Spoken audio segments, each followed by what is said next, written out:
There's a light knock on the front door of the headquarters late at night. Only Desteg, Smidge, and Keeper are awake to hear it. Smidge hides while Keeper and Desteg answer the door. They meet a brightly dressed man with a camel behind him. He introduces himself as Palkin, a traveler from Vorgoram, looking for assistance as a public execution has been scheduled against magic users. Ludos is returning late as he was out conducting private business and notices the camel outside and spends a moment studying it in awe. After speaking with Palkin, Desteg and Keeper decide to talk to the rest of the group about helping the town. Eventually, they get the whole group on board with the mission. They ride out, hoping to reach Vorgoram before sunrise, to have as much time as possible to try and free the magic-using prisoners. Desteg sees this as an opportunity to locate allies within the citizens of Devotion. The group rides into town, Desteg driving his cart with Corin, Tristan, Ludos, Gorin, and Smidge in the back. Palkin follows with his camel, and Keeper decides to follow the back of the line, causing himself to almost get caught by the guards, but they do not recognize him as the man there is a bounty for. The group decides to immediately split up to cover more distance and explore more options. Keeper heads straight to the weapon shop, where he has a special order waiting for him. Corin and Tristan look for where the prisoners would be being held. Ludos and Smidge talk to some Royal Flame to uncover information about what is going on. Gorun explores the alleyways to find a safe place to watch over the center of town. Palkin stays back for just a moment. As Keeper is waiting for the shop to open, a soldier harasses him about waiting outside a shop while it's closed, and the streets are relatively empty. Keeper tells him that he doesn't mind waiting, and once he's done with the shop, he will return home. The guard makes a snide comment about Keeper and his leader, Desteg, saying he's a rebel rouser, and moves on. Corin and Tristan locate where the jail is and watch over it for a bit, figuring out how the guards protect the area. Gorun meets up with Ludos and Smidge and asks them to follow him down the alley to investigate it with him. And as they head down, Palkin meets up with them to join the investigation. They barely notice a door slightly cracked that gets pulled shut as they approach the end of the alley. The shopkeeper finally comes to the store and gleefully welcomes Keeper into the shop. And as Keeper enters, the shopkeep says to him to be careful because not all Royal Flame have a short memory, and eventually they will recognize him, and he also warns Keeper that he should be careful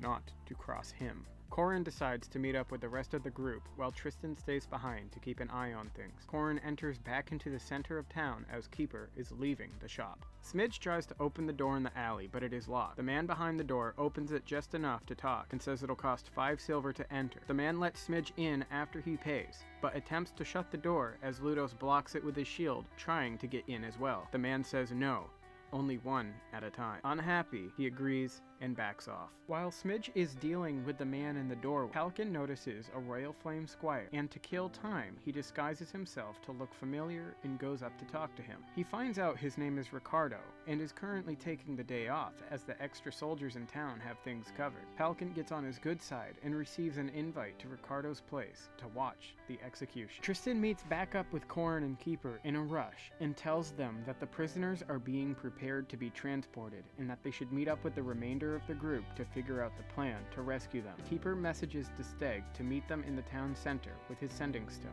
allowing him to meet up as they are heading towards the last place they remember seeing the others in the group. As they find the alleyway the men are in, Smidge leaves the building and they all meet together to talk strategy. After a long debate whether to create a large distraction or find out more about the prisoners to try and set them free, they settle on the plan to have Palkin disguise himself as a high-ranking official and walk into the front doors of the jail and recover any paperwork there may be about the prisoners. Desteg hands over his sending stone, as he is still able to send one message through his end, just in case something goes wrong inside, and he needs back. Keeper, Tristan, and Corin wait nearby the jail, while Desteg waits a little down the road, and the others tend to their own private matters.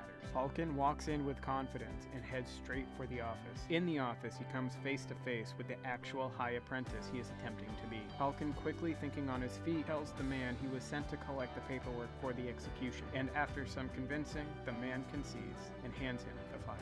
Successfully obtaining the files, he brings them outside to share with Corin, Tristan, and Keeper. They decide to meet up with the rest of the group to decide the best course of action. After a brief planning session, they decide that Corin, Keeper, Gorun, and Palkin would make copies of the paper, while the others start spreading rumors of leaked files around town. As the copies were finished, they were slowly handed out. Word of them spread very quickly. While this is happening, Ludos has disarmed and removed any armor from himself, tending to the needs of the prisoners, offering food and water to them. He's getting harassed by the guards to leave them alone, that the needs of the guilty people due to die do not matter. Eventually, the guard pulls Ludos away, and rather than making a scene, he backs off and walks away.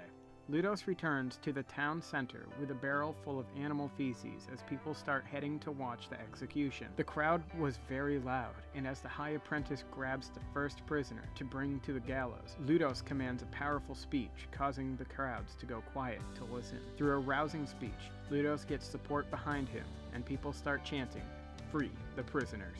The crowds are pushing the guards at this point, and with the distraction, Smidge breaks past the guards and rushes to the half-orc prisoner to remove him from his chains. Keeper casts Sanctuary on the prisoner on the gallows, forcing the High Apprentice to decide to toss her off the ledge, and as this happens, the half-orc prisoner gets freed. Smidge lends him a dagger, and the half-orc jeers, "Revolution!" The crowds start rushing to the center, and the group moves quick to protect and lead the prisoners out of town and get them to the wagon to help heal their wounds. As the crowds start to rush the town center, Palkin was watching the show with Ricardo. After a brief argument, Palkin casts Eldritch Blast and sends Ricardo flying off the balcony, falling to the ground, getting trampled to death. This is by far the largest moment for the group yet.